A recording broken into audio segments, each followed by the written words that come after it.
sobre a tornozeleira e as medidas cautelares. Eu acho assim, cara, já tá na fase de alegações finais da Procuradoria-Geral da República. Tipo assim, é a última fase antes da condenação e da prisão. Você acha que é natural? Não precisava fazer isso. Ah, tá, entendi. Não é acho que é natural. Eu acho que é o contrário. Pra quê? É. Ele não ia fugir, tá todo mundo de olho nele. Vai obstruir a investigação já acabou. Porque falar com o Eduardo vai obstruir alguma coisa. Ele vai fazer um lobby com o Trump que vai acabar com o processo dele no Supremo aqui. Tipo assim, ele já vai ser condenado, já vai ser preso do mesmo jeito. E aí fica ridículo ainda ele impor uma cautelar em que, olha, você não pode dar uma entrevista que terceiros coloquem na rede social. Tipo assim, imagina, você tá cumprindo uma cautelar em que você pode ser responsabilizado pelo que um terceiro faz. Lógico, tipo assim, quando eu dou uma entrevista, qualquer um pode colocar na rede social. Quando eu dou uma entrevista, qualquer veículo de imprensa, o cara vai lá, saca o celular dele e faz uma live na hora.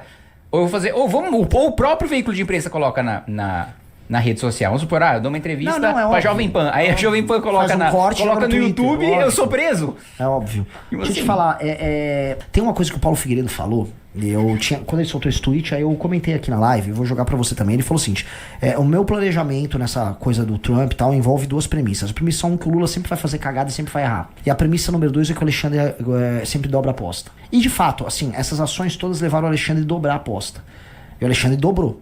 Só que a dobrada do Alexandre está sendo levada ao ponto de, eu acho que, sei lá, talvez amanhã saia um pedido de prisão contra o Bolsonaro.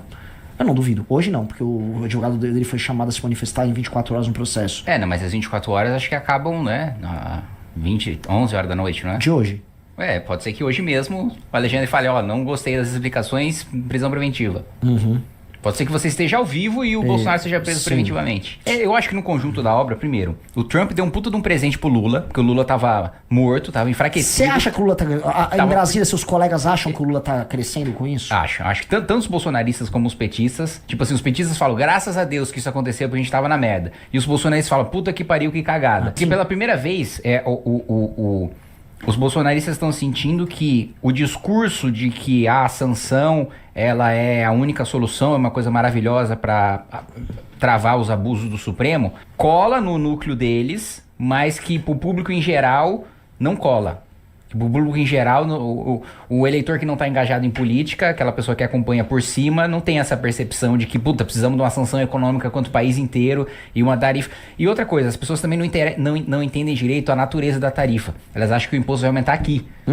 Então, a sensação que passa é, o Trump aumentou o imposto aqui, eu vou pagar por causa do Bolsonaro, eu vou pagar 50% a mais das coisas. Então, assim, é uma mistura de uma cagada com desconhecimento, com a percepção dos próprios bolsonaristas de que a desculpa deles cola só pro núcleo deles e não cola pro meio. Ao mesmo tempo, os próprios deputados petistas falam, cara, a gente tava apanhando, a gente tava abatido, o Congresso tinha acabado de impor uma derrota enorme pra gente, derrubando o IOF. Beleza, recorreu pro Supremo e retomou, só que o Alexandre de Moraes ter restabelecido o decreto do IOF não solucionava o problema do governo de não conseguir aprovar mais nada no Congresso Nacional quando ele precisava aprovar o que, sim, praticamente todo presidente faz no final de mandato. Dilma fez, o Bolsonaro fez com a PEC Kamikaze, que é aprovar pacote de bondade para ajudar em ano eleitoral, abrir espaço de gasto para ano eleitoral. E aí o Lula tava com esse problema. Preciso tomar medidas que vão aumentar minha popularidade, mas não tenho o Congresso para ajudar. Com essa confusão toda, o Lula ganhou a oportunidade de, sem precisar mais de maioria do Congresso Nacional, ele cresce a popularidade dele, batendo no Congresso. Nossa. Então, assim... Ele joga pro Congresso a prerrogativa de, se você não fizer jogar comigo, você tá jogando com o Trump, você tá sabotando o Brasil, que tá precisando sobreviver quando se ataca. E aí joga tudo de ruim que acontece, inclusive com o voto da base do governo, inclusive com o voto do PT, nas costas do Congresso. Por exemplo, teve aquele caso do aumento da conta de luz, que eles, com certo sucesso, o PT e o governo, conseguiram jogar nas costas dos bolsonaristas. Porque o Lula vetou, o PT fez acordo pra derrubar o veto, os bolsonaristas votaram pra derrubar o veto. Cá entre nós, os bolsonaristas tinham a menor noção do que estava acontecendo ali. Não sabe o que é eólica, não sabe o que é offshore, não sabe o que é eólica offshore, não sabe o que o Jabutisque meteiro, não sabe o que é termoelétrica, não sabe o que o Soares estava ganhando, o que o Joesley estava ganhando. Votaram assim, o veto do Lula, vamos derrubar. Foi um negócio meio burro, manada, assim. Mas votaram, né? E aí o PT conseguiu, primeiro, joga a responsabilidade pro Congresso, mesmo sendo o acordo do próprio PT para derrubar. E os deputados petistas, 92% votaram para derrubar, mas conseguem colar no Congresso. O Congresso aumentou a conta de luz e o Lula estava tentando segurar. A mesma coisa agora, aumento de número de deputados, que era uma puta pauta impopular.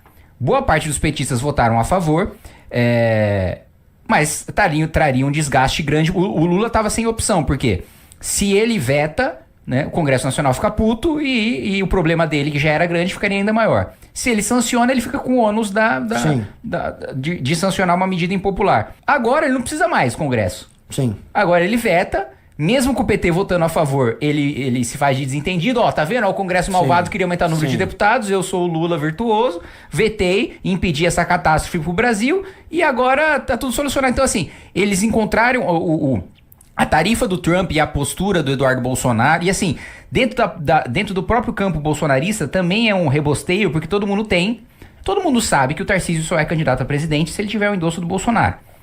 A partir do momento que o Eduardo começa a atacar o Tarcísio abertamente de uma maneira burra, primeiro que cresce ranço de parte da direita bolsonarista em relação ao Eduardo Bolsonaro. Fala, cara, que puta cagada que você tá fazendo.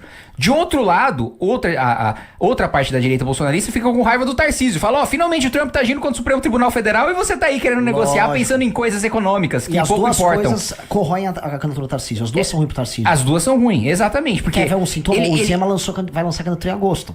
Isso já começa o Tarcísio ficou na pior posição possível, porque ao mesmo tempo em que ele se desgasta com os presidentes de partido do Centrão, com a base que quer um cara, né, de centro, razoável pra assumir que seria ele fica mal com esses caras porque ele precisa sinalizar pro Bolsonaro e aí falar as coisas que ele falou sobre a tarifa e sobre o Trump.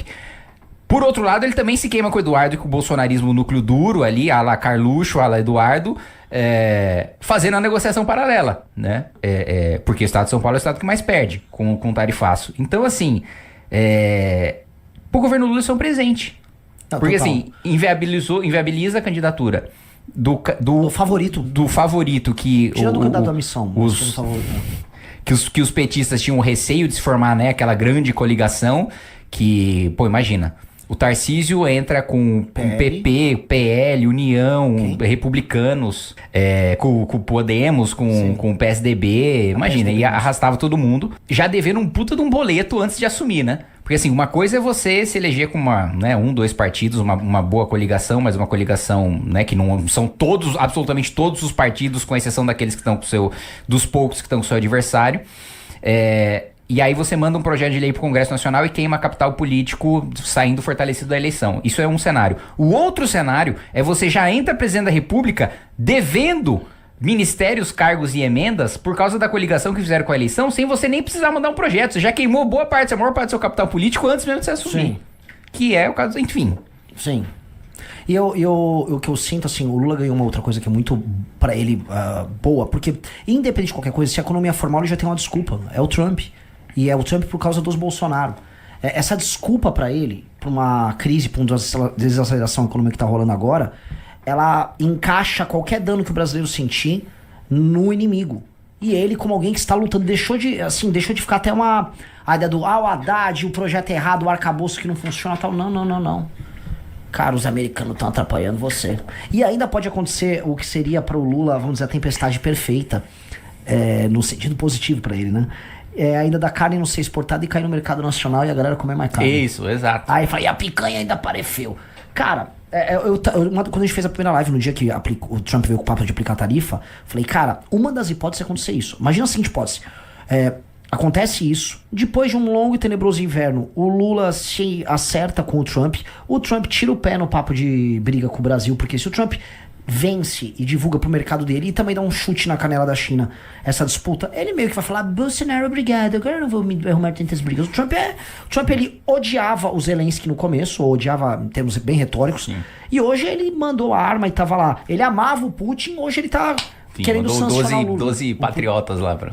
Então assim, o Putin, o Trump é esse cara, se ele se acerta com o Lula e o Lula dança bonitinho, rebola lentinho pros cria do Trump, o Trump... Lula's great. Lula's a great negotiator. I'm drinking such a great thing called cachaça. I love it. Yeah. We're making billions and billions and billions of trading with Brazil. Brazil is awesome. Lula is a tough negotiation. He's a tough guy. Bolsonaro, he's not my friend. He's just a nice guy, you know?